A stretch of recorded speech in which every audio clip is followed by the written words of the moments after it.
Una aerolínea que reinó los cielos de la Venezuela de los años 60 y 70.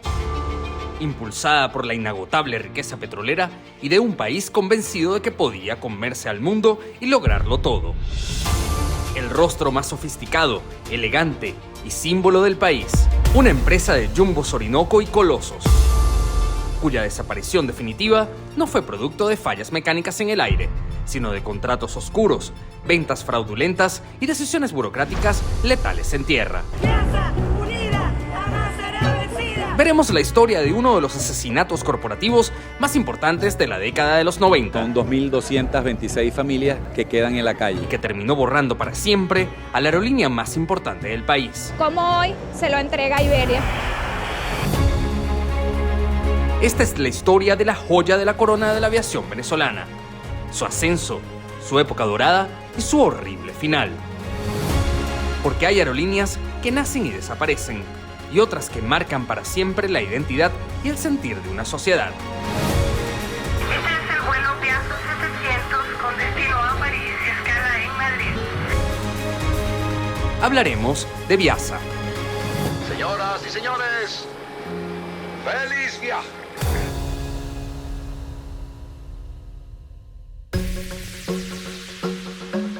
Para entender la historia de esta icónica empresa latinoamericana, es necesario que nos remontemos a finales de los años 50.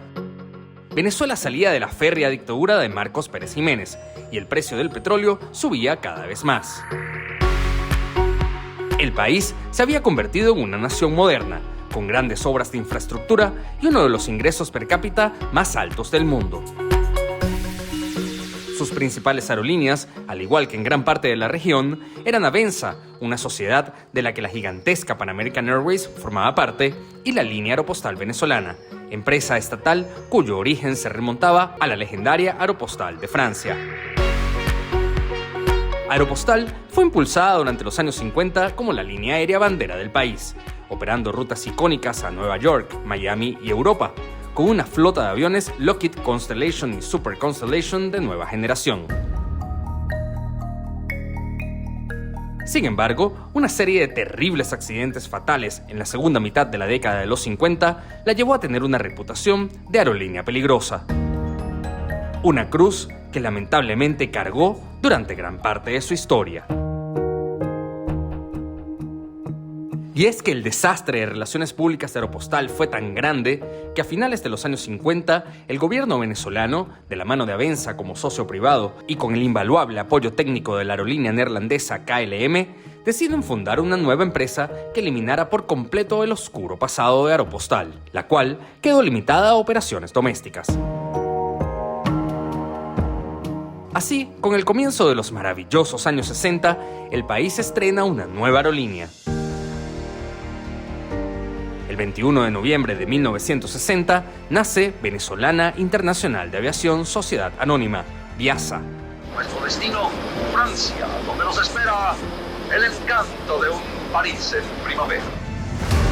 La aerolínea comenzó su formación bajo el ala de la aerolínea más antigua del mundo, la que le dio una estructura operacional y de formación para pilotos, tripulantes de cabina y mantenimiento de altísima calidad y confiabilidad. Para la flota, después del terror que provocaban en la población los aviones de hélice tras los accidentes de Aeropostal, se eligió de inmediato una flota exclusiva de aviones jets. El primer avión propio elegido por la empresa fue el maravilloso Convair 880, aviones que originalmente habían sido comprados de fábrica para Avenza y que fueron rentados a la nueva aerolínea bandera de Venezuela. El 2 de abril de 1961, Viasa realiza su primer vuelo, de la mano de un flamante Douglas DC-8 arrendado a KLM en la ruta Caracas-Ámsterdam, con tripulaciones de mando y cabina de los Países Bajos, mientras las tripulaciones venezolanas continuaban su rigurosa capacitación. El 1 de agosto de 1961, el vuelo Viasa 740, operado por un Convair 880, con 52 pasajeros a bordo, tripulación 100% venezolana, despega de Caracas con destino al aeropuerto Idlewild, hoy en día JFK, de la ciudad de Nueva York, dando inicio a la historia de las colas naranjas alrededor del mundo. Viasa tuvo un inicio con el mejor pie posible. Un país pujante, un futuro impresionante por delante y un mundo en pleno desarrollo tecnológico dieron el paso al nacimiento de una cultura organizacional inquebrantable. La seguridad y un servicio más que impecable de la mano de KLM hicieron que la empresa rápidamente se posicionara como una de las mejores aerolíneas de la región. Amar el espacio, el viento, las nubes. Solo con Viasa. Siempre con Viasa. Viasa, la línea aérea de Venezuela. El crecimiento no se detuvo y se incorporaron a la flota los primeros Douglas DC-8-53, haciendo crecer la red de destinos hacia Norteamérica, Suramérica y Europa. Viasa comenzó un camino de éxitos, cosechando premios por su exquisito servicio a bordo, su puntualidad y su calidad. A nivel de entrenamiento, al ser prácticamente una filial de KLM, sus pilotos operaban indistintamente aviones de KLM o de Viasa en las diferentes rutas de ambas empresas, siendo la única compañía latinoamericana en operar bajo este esquema en una época donde los códigos compartidos eran aún rarezas. Viasa se ganó el afecto de los pasajeros rápidamente. El verbo viajar, en vez de viajar, utilizado en las publicidades de la aerolínea, caló en el colectivo venezolano, convirtiéndose en una frase icónica que acompañó a la empresa a lo largo de su historia. El rápido crecimiento económico de Venezuela, sumado al alto consumo de combustible y el bajo rango de alcance, hizo que el cuatrirreactor Convair 880 fuera reemplazado. Y así comenzó a operar una flota de DC-853 y DC-863, la versión de ultra largo recorrido y capacidad, conocido cariñosamente en Venezuela como el Coloso. Viasa era una maquinaria perfecta, una empresa que generaba dividendos millonarios, adquiría oficinas en las avenidas más exclusivas del viejo continente o en la Quinta Avenida de Nueva York, y miraba de tú a tú a los gigantes de la industria mundial.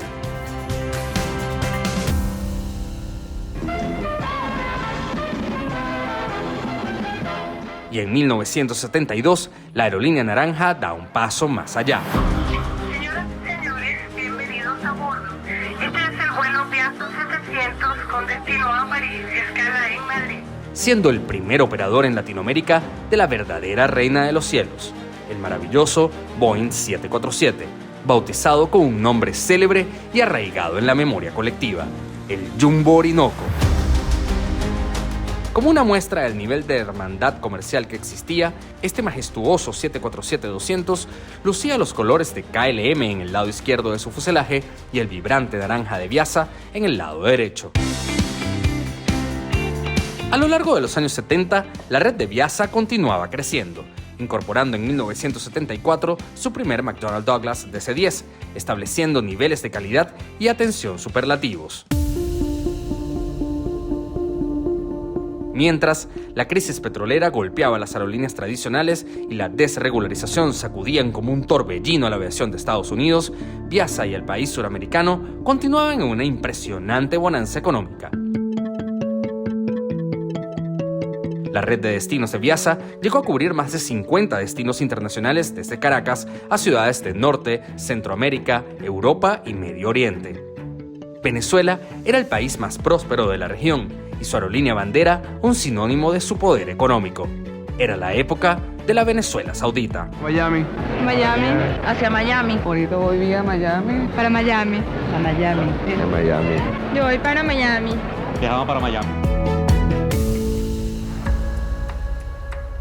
Sin embargo, ninguna aeronave, por más avanzada que sea, puede volar eternamente si las condiciones meteorológicas cambian drásticamente y los pilotos deciden ignorar los instrumentos. Para Viasa, la zona de turbulencia severa no comenzó en el aire, sino en tierra firme, específicamente a principios de la década de los años 80. Y es que hasta ese momento, Viasa había funcionado bajo un modelo de capital mixto increíblemente exitoso. Un porcentaje pertenecía al Estado y el otro a la empresa privada, lo que garantizaba que las decisiones se tomaran con visión de negocios y no por caprichos políticos. Pero en 1981, el Estado venezolano adquirió el 100% de las acciones. Viasa fue nacionalizada por completo. Y con con la nacionalización, abordó el pasajero más peligroso de todos, la burocracia estatal. Los años 80 fueron la receta perfecta para el desastre. Manejos oscuros, gastos desmesurados, corrupción y abuso estatal. Cientos de asientos de primera clase eran ocupados de cortesía por ministros, sus familiares y amigos, mientras el champán y el caviar rodaban en fiestas exorbitantes organizadas por la directiva en la sede central de la empresa. Para colmo, en 1983, tras el trágico Viernes Negro, Venezuela entró oficialmente en recesión, golpeando fuertemente los bolsillos de un país que se había acostumbrado a tenerlo todo.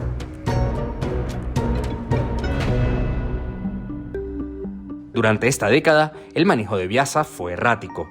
Decisiones políticas impusieron rutas a países aliados del gobierno de turno con nula ocupación comercial, mientras las luchas sindicales, los bajos salarios y el derroche de boletos gratuitos llevaron a la empresa a operar en números rojos.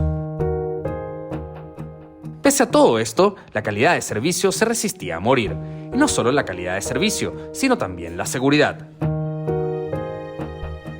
Salvo el accidente del vuelo 742 de Biasa en 1969, cuando un DC-9 arrendado a Venza se estrelló al despegar de Maracaibo con 155 pasajeros y tripulación, la aerolínea nunca sufrió un accidente fatal en su operación directa, manteniendo durante décadas un nivel operativo estoico y un índice de accidentabilidad de 0, algo muy inusual en una época donde los accidentes aéreos eran más comunes que en nuestros días. A finales de los años 80, Biasa adquiere 2 Airbus A300, avión del que también ya hablamos en Relatos Aéreos, modernizando su operación.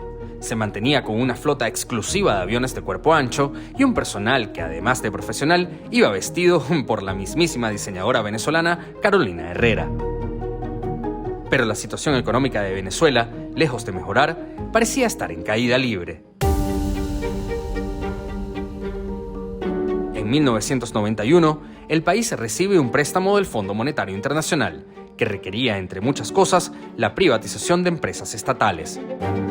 Biasa entró en el primer paquete de compañías que pasarían a manos privadas. Gigantes como All Nippon Airways y US Air mostraron interés, y por supuesto su socia histórica, KLM, se posicionaba como la candidata natural. Sin embargo, se impuso una realidad que nadie esperaba.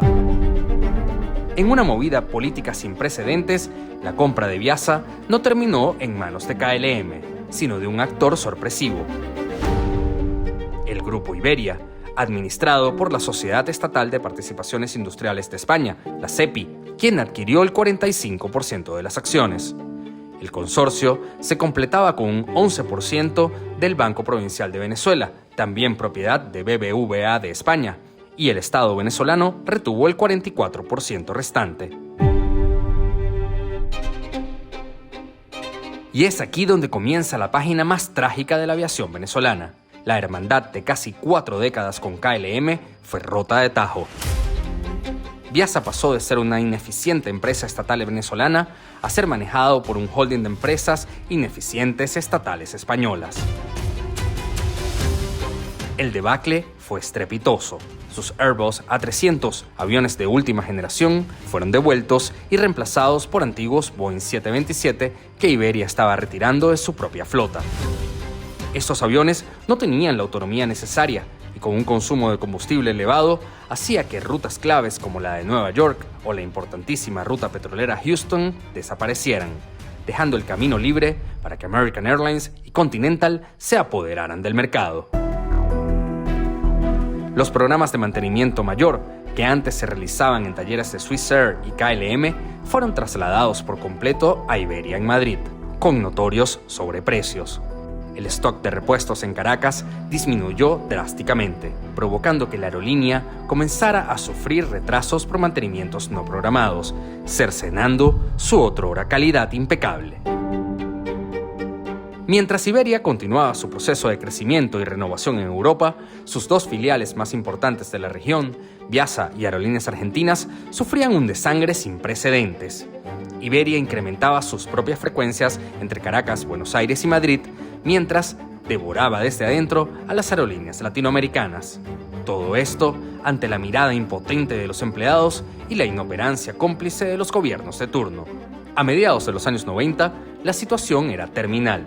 Rutas cerradas, problemas severos de puntualidad, conflictos sindicales y un flujo de caja inexistente llevaron a la directiva impuesta por Iberia a pedir préstamos, hipotecando los propios aviones de Viasa uno a uno a favor de la mismísima Iberia. A finales de 1996, la administración española presenta un plan de viabilidad que incluía el despido de más del 50% de los 2.250 empleados, la reducción de la flota a solo 5 aviones y la mutilación de la red de destinos. El escándalo estalló.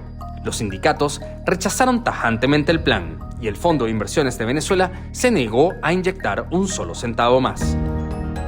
La temporada navideña de 1996 fue una agonía de cancelaciones, pasajeros varados, fallas en el suministro de servicio a bordo en los vuelos e inconsistencias que premeditaban que el final estaba cerca. El 23 de enero de 1997 comenzó como un día más. Los vuelos matutinos operaron y la flota de DC-10 retornaba desde Europa. Sin embargo, a las 2 de la tarde, el anuncio sepulcral. Viasa suspendía de forma inmediata todas sus operaciones. Los aviones aterrizaron y no volvieron a encender sus motores.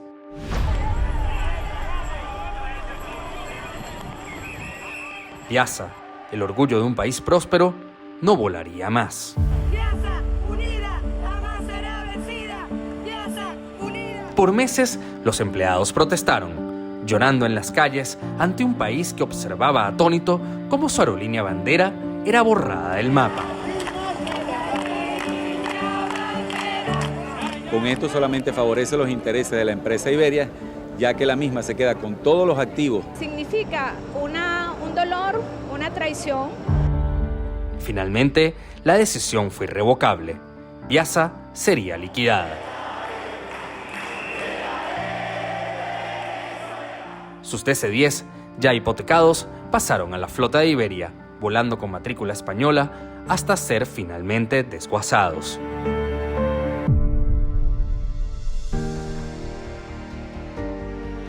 Hoy Viasa no es más que un recuerdo melancólico de un pasado brillante. El fantasma de una Venezuela que se atrevió a tocar el cielo y a mirar de frente a los gigantes del mundo. Fue víctima de una nación que se extravió en el camino, devorada por la inoperancia, la codicia, la desidia. Para quienes la vieron volar, es doloroso pronunciar su nombre en pasado, porque la historia de Viasa es también la cicatriz de una identidad que fue amputada de golpe. Pero para el resto del mundo, y en medio de esa profunda tristeza, el inconfundible color naranja de sus colas sigue siendo un faro. Es la prueba irrefutable del nivel de excelencia que Venezuela es capaz de lograr, del talento innegable de su gente. Las alas de Viasa no se rompieron en el aire por falta de empuje, se las cortaron en tierra firme. Y aunque hoy los aeropuertos del mundo no reciben casi aviones venezolanos, el peso de su ausencia, la grandeza y la audacia de aquellos años dorados siguen intactas en el ADN del venezolano. Un ADN que hoy despierta y respira con una esperanza abrumadora. Es el anhelo vivo de un futuro increíble, la certeza absoluta de que Venezuela está lista para hacer muchísimo más. Ese espíritu nunca dejó de volar, solo aguarda su momento, destinado irremediablemente a volver a conquistar los cielos.